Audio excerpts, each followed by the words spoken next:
तो बच्चों, अभी तक मैंने इंग्लिश मीडियम और हिंदी मीडियम क्लास 9th के लिए अलग अलग से वीडियो भेज करके प्राइम नंबर्स या संख्या पद्धति के बारे में कुछ जानकारियाँ आपको दी। आज मैं 9th A और 9th C हिंदी मीडियम और इंग्लिश मीडियम के लिए दोनों के लिए एक साथ ये वीडियो बनाया है।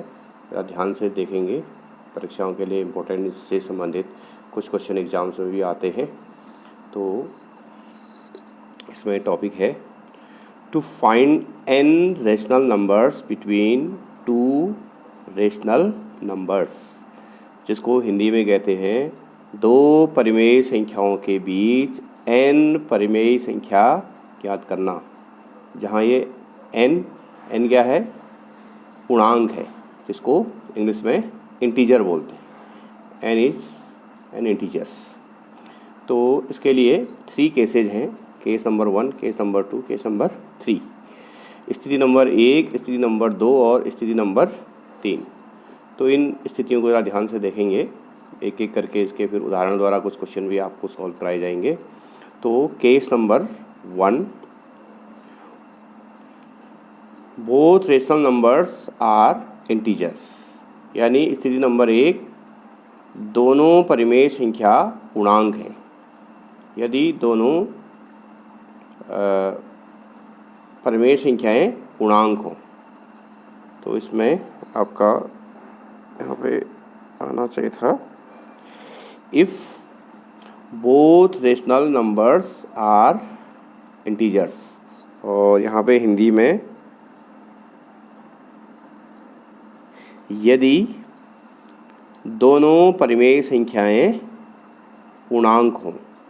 और इसी तरह से case number 2, if both rational numbers are fractions with same denominator. यहाँ पे इफ़ और हिंदी में यदि आ जाएगा, ऐसे यहाँ पे इफ़ और हिंदी में यदि। तो केस नंबर 2, और इसको ज़रा ध्यान से देखिए। If both rational numbers are fractions with the same denominator, या हिंदी में स्थिति नंबर 2, यदि दोनों परिमेय संख्याएं समान हर वाली भिन्न हों।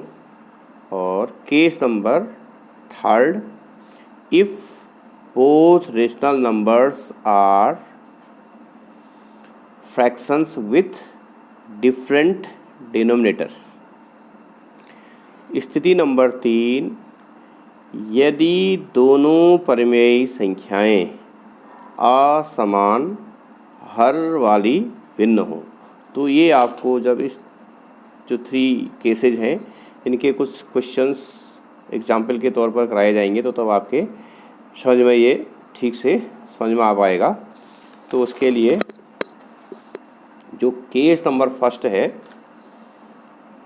उस पर आधारित एक क्वेश्चन है आपका केस नंबर 1 के लिए, जो कि था आपका if both rational numbers are integers, या हिंदी में यदि दोनों परिमेय संख्याएं पूर्णांक हैं।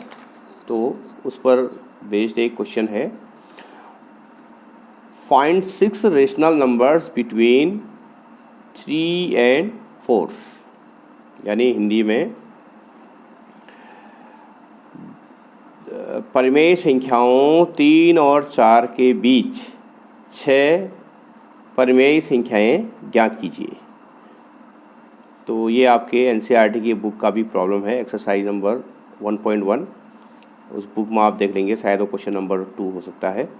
तो इसके लिए आप क्या करेंगे, n इक्वल टू 6 + 1, यानी कि जितने रेशनल नंबर्स आपको फाइंड करने हैं उसमें आपको 1 ऐड कर देना है। ये 1 जितने भी नंबर्स होंगे, सपोज 10 रेशनल नंबर्स कहेंगे तो 10 में 1 ऐड कर देंगे।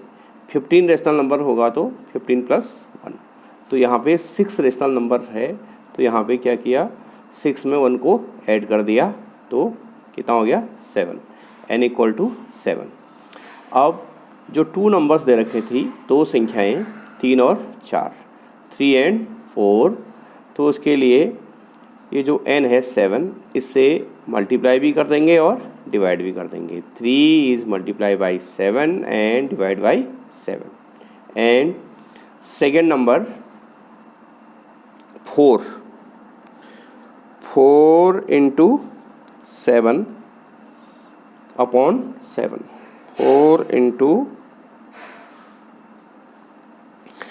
× 7 अपॉन 7,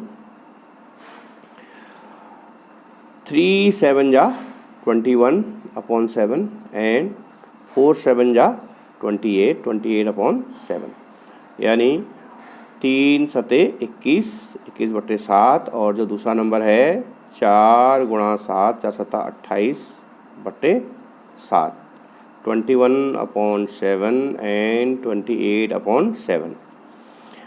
अब इनमें आपके जो न्यूमरेटर है, जिसको इसको हिंदी में अंश बोलते हैं, इसको हर बोलते हैं, न्यूमरेटर इंग्लिश में, एंड डिनोमिनेटर। तो इसके जो डिनोमिनेटर हैं, जिसके हर समान हैं, तो इसके जो अंश हैं, जिसको न्यूमरेटर बोलते हैं, तो ये न्यूमरेटर में 1 1 आपको सीरियल वाइज ऐड करते जाना है। शो 6 रेशनल नंबर्स आर, तो ये 21 अपॉन 7 था, 1 ऐड करेंगे तो 22 upon 7, 22 + 1 23, 23 upon 7, 24 upon 7, 25 upon 7, 26 upon 7 and 27 upon 7। तो ये इसके आंसर्स आ गए। ये 6 नंबर हो गया, 1 2 3 4 5 6। These numbers are 6 rational numbers between 3 and 4। अब क्वेश्चन नंबर सेकेंड, जो कि इसमें केस नंबर 2 से रिलेटेड क्वेश्चन है। Find 5 rational numbers between 3/5 and 4/5। तो इसमें आपके फ्रैक्शनल नंबर्स हैं, इसके डिनोमिनेटर सेम है। 2 rational numbers with fractional numbers with same denominator. ऐसे 2 परिमेय संख्याएं जिनके हर समान हैं, भिन्न वाली संख्याएं इसको बोलते हैं हिंदी में, इंग्लिश में बोलते हैं फ्रैक्शनल नंबर्स। तो ये 3/5 और 4/5। अब इसमें भी आपको 5 रेशनल नंबर्स फाइंड करने हैं बिटवीन 3/5 एंड 4/5। तो यहाँ पर भी आपको n = जितने नंबर्स आपको फाइंड करने हैं उनमें 1 ऐड कर देना है। 5 + 1 = 6।